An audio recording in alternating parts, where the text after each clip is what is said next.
नमस्कार। आप देख रहे हैं अमेरियन प्राइम। वो बच्चा था जिसने अपने हिस्से की नींद किताबों को दे दी थी। अपनी उम्र का सबसे खूबसूरत समय एक सपने के नाम कर दिया था। माँ ने उसके लिए दुआएं मांगी थी, पिता ने अपनी ज़रूरतें रोककर उसकी फीस भरी थी और उस बच्चे ने हर रात खुद से बस इतना कहा था, एक दिन मैं डॉक्टर बनूंगा। मगर अगर मेहनत से पहले ही किस्मत का फैसला हो जाए तो उस बच्चे की गलती क्या है? जिसने ईमानदारी से लिखा वो पीछे रह गया और जिसने व्यवस्था की कमजोरी का फ़ायदा उठाया वो आगे निकल गया। तो फिर बताइए, हमारे बच्चों को मेहनत पर भरोसा करना सिखाएं या व्यवस्था पर सवाल उठाना? याद रखिए, पेपर सिर्फ कागज़ नहीं होता, उसमें किसी माँ की दुआ होती है, किसी पिता की मेहनत होती है, मजदूरी होती है, किसी बच्चे की पूरी जिंदगी की कमाई होती है। इसलिए सवाल सिर्फ नीट का नहीं है, सवाल उन लाखों आंखों का है जो आज भी एक जवाब का इंतजार कर रही हैं।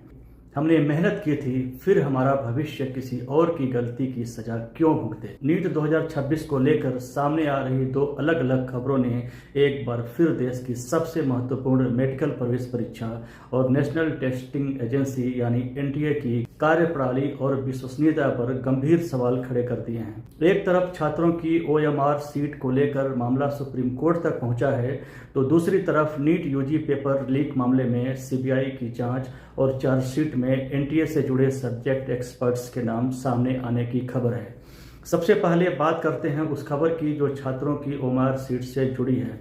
एनबीटी यानी नवभारत टाइम्स की रिपोर्ट्स के अनुसार नीट यूजी 2026 से जुड़ा एक नया मामला सुप्रीम कोर्ट पहुंच गया है। 6 छात्रों ने याचिका दायर कर दावा किया है कि एनटीए द्वारा जारी की गई ओएमआर सीट में दर्ज उत्तर उनके द्वारा परीक्षा में भरे गए उत्तरों से मेल नहीं खाते हैं। छात्रों का कहना है कि यदि उनकी वास्तविक ओएमआर के आधार पर मूल्यांकन किया जाए तो उनके करीब 650 अंक बन सकते हैं। याचिकाकर्ताओं ने सुप्रीम कोर्ट से काउंसलिंग प्रक्रिया से पहले मामले की जल्द सुनवाई की मांग की है। उनका कहना है कि यदि समय रहते इस मामले का समाधान नहीं हुआ तो मेडिकल प्रवेश परीक्षा पर असर पड़ सकता है। फिलहाल यह छात्रों का दावा है और इस मामले पर सुप्रीम कोर्ट में सुनवाई होनी बाकी है। एनटीए की ओर से इस दावे पर अभी कोई आधिकारिक प्रतिक्रिया सामने नहीं आई है। अब इस खबर को थोड़ा और समझिए। छात्रों का आरोप है कि एनटीए की ओर से जारी ओएमआर और उनके द्वारा परीक्षाओं में भरे गए उत्तरों में अंतर है। अगर अदालत में यह दावा सही साबित होता है तो मामला सिर्फ 1 या 2 छात्रों के अंकों का नहीं रहेगा, बल्कि परीक्षा की पूरी इवैल्यूएशन प्रोसेस की विश्वसनीयता पर सवाल खड़े हो जाएंगे। और इसी बीच नीट यूजी पेपर लीक मामले से जुड़ी सीबीआई की जांच ने भी एनटीए की भूमिका और उसकी इंटरनल सिक्योरिटी व्यवस्था पर गंभीर सवाल खड़े किए हैं। द वायर की रिपोर्ट के मुताबिक नीट यूजी 2026 पेपर लीक मामले में सीबीआई की चार्जशीट ने कई बड़े खुलासे किए हैं। जांच एजेंसी का दावा है कि यह कोई साधारण पेपर लीक नहीं है, बल्कि कई राज्यों में फैला सुनियोजित नेटवर्क था। इस मामले में सीबीआई ने 13 आरोपियों को नामजद किया है, जिनमें एनटीए के 3 विषय विशेषज्ञ भी शामिल हैं। यानी मामला अब केवल बाहर बैठे किसी व्यक्ति द्वारा परीक्षा का पेपर लीक करने के आरोप तक सीमित नहीं है। सीबीआई की जांच में एनटीए के क्वेश्चन सेटिंग प्रोसेस से जुड़े सब्जेक्ट एक्सपर्ट्स के नाम आरोपियों में शामिल किए जाने की खबर सामने आई है। हालांकि इन आरोपों पर अंतिम फैसला अदालत की न्यायिक प्रक्रिया के बाद ही होगा, लेकिन सवाल बहुत बड़ा है। अगर परीक्षा का पेपर तैयार करने वाली व्यवस्था से जुड़े लोग पर ही पेपर लीक में शामिल होने का आरोप सामने आता है तो फिर एनटीए की पूरी सिक्योरिटी व्यवस्था पर सवाल उठाना स्वाभाविक है। आखिर क्वेश्चन पेपर तक पहुंच किस किस के पास थी? एक्सपर्ट्स का चयन किस प्रक्रिया के तहत किया गया? क्वेश्चन पेपर की कॉन्फिडेंशियलिटी सुनिश्चित करने की जिम्मेदारी किसकी है? अगर कोई अंदर का व्यक्ति कथित तौर पर पेपर तक पहुंच हासिल कर सकता है तो एनटीए की मॉनिटरिंग सिस्टम में कमी कहां थी? और सबसे महत्वपूर्ण सवाल यह है कि लाखों छात्रों के भविष्य की जिम्मेदारी आखिर किसकी है?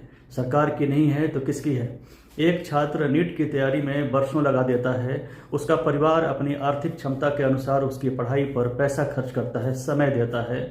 छात्र अपनी नींद, अपना समय, अपनी पूरी ऊर्जा, मेहनत इस उम्मीद में लगा देता है कि एक दिन उसे मेडिकल कॉलेज में दाखिला मिलेगा।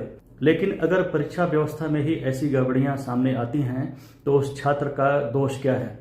और अगर किसी छात्र ने ईमानदारी से परीक्षा दी और किसी दूसरे छात्र को कथित तौर पर पेपर लीक या किसी अन्य माध्यम से अनुचित लाभ मिला तो ईमानदारी से परीक्षा देने वाले छात्र के साथ न्याय कैसे होगा। यही वजह है कि अब सवाल सिर्फ पेपर लीक का नहीं है, सवाल है एनटीए की क्रेडिबिलिटी का, सवाल है परीक्षा व्यवस्था की ट्रांसपेरेंसी का, सवाल है सरकार की जवाबदेही का, और सवाल है उन लाखों छात्रों के भविष्य का जिनका भरोसा इस परीक्षा व्यवस्था पर टिका हुआ है। सरकार और एनटीए को इन सवालों का स्पष्ट जवाब देना होगा। किस स्तर पर चूक हुई है, किसकी जिम्मेदारी थी, किसने निगरानी की, किस स्तर पर सुरक्षा व्यवस्था विफल हुई और क्यों विफल हुई, और अगर जांच में किसी अधिकारी या संस्था की लापरवाही या मिलीभगत साबित होती है तो उसकी जवाबदेही किस स्तर तक होगी। छात्रों को केवल आश्वासन नहीं चाहिए, उन्हें एक ऐसी परीक्षा व्यवस्था चाहिए जिस पर वे भरोसा कर सकें।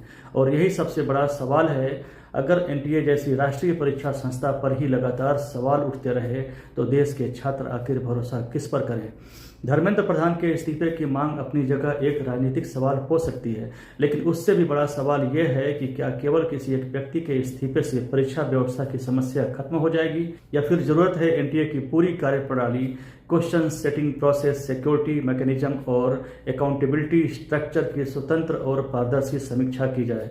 क्योंकि नीट परीक्षा सिर्फ एक परीक्षा नहीं है, यह लाखों छात्रों के सपनों का सवाल है, यह लाखों परिवारों की उम्मीदों का सवाल है और देश की स्वास्थ्य की व्यवस्था पर गंभीर सवाल है, और सबसे बढ़कर यह देश की परीक्षा व्यवस्था पर छात्रों के भरोसे का सवाल है। और अब देखना यह होगा कि सुप्रीम कोर्ट में ओएमआर से जुड़े छात्रों के दावे पर क्या होता है, सीबीआई की जांच आगे क्या खुलासे करती है, और सरकार तथा एनटीए इन गंभीर सवालों का क्या जवाब देते हैं।